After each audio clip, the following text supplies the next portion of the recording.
What would you do if you were forced to march in front of an army, facing a storm of arrows, just to protect your enemies? This is just one of the many terrifying fates Genghis Khan had in store for his captives. Today, we're diving into some of the most disturbing and brutal practices he carried out during his reign, many of which you've probably never heard of. Ready to uncover the shocking truth? Genghis Khan didn't just conquer, he instilled terror, and one of his most infamous tactics involved using his captives as human shields. Imagine marching into battle, not as a warrior, but as a living barrier for an advancing army. For many of his slaves, this was their grim reality. One of the most horrifying examples took place during his siege of the Tangut kingdom in 1219. Genghis Khan, furious with the resistance of the Tanguts, forced 30,000 Chinese captives to march at the front of his army. Their only purpose? To absorb the enemy's barrage of arrows and spears, ensuring the survival of his elite Mongol forces. For Khan, this wasn't just strategy, it was psychological warfare. He was sending a clear message to anyone who dared oppose him. Defy the Mongols, and even your own people will be sacrificed. These human shields weren't only used in battle. Sometimes captives were strapped to siege engines, like catapults, and hurled into enemy fortifications. Picture it. Thousands of slaves, launched like projectiles, breaking not just walls, but the spirits of those defending their cities. But Genghis Khan's cruelty wasn't limited to the battlefield. He had a twisted obsession with loyalty, and he demanded it at any cost.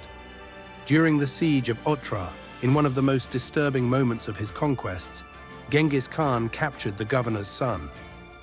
As a brutal display of his power, he forced the young man to execute his own father. Imagine the horror, the ultimate test of loyalty, to prove allegiance by taking the life of your own kin. After this horrific act, the Khan had the son executed as well, a cold, calculated display of authority. In another gruesome example, during the siege of Nishapur in 1221, Genghis Khan ordered the total massacre of the city. After his son-in-law was killed by a stray arrow, the Khan's wrath was unleashed. Every living thing, men, women, children, even animals, was slaughtered. And in an act of pure cruelty, he made his own daughter witness the carnage. Her grief was his satisfaction, ensuring that the legacy of brutality would remain etched into her memory forever. Slavery under Genghis Khan wasn't just about physical dominance, it was about total submission.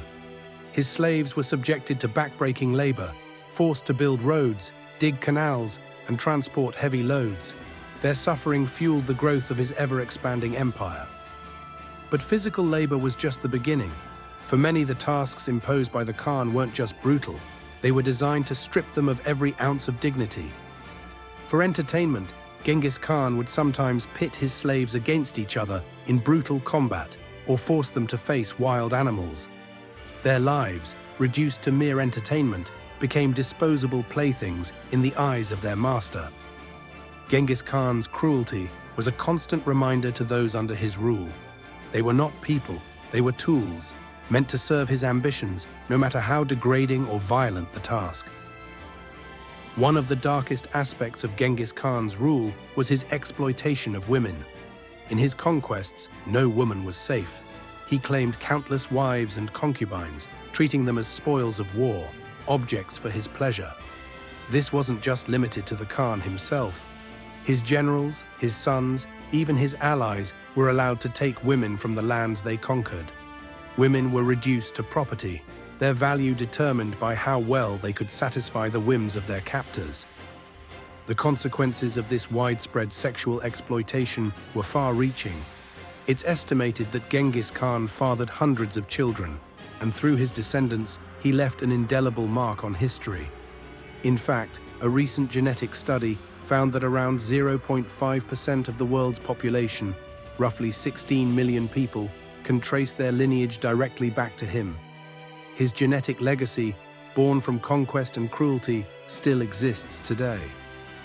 One of the most notable descendants was his grandson, Kublai Khan, who would go on to establish the Yuan dynasty in China, further cementing Genghis Khan's legacy in both conquest and bloodline.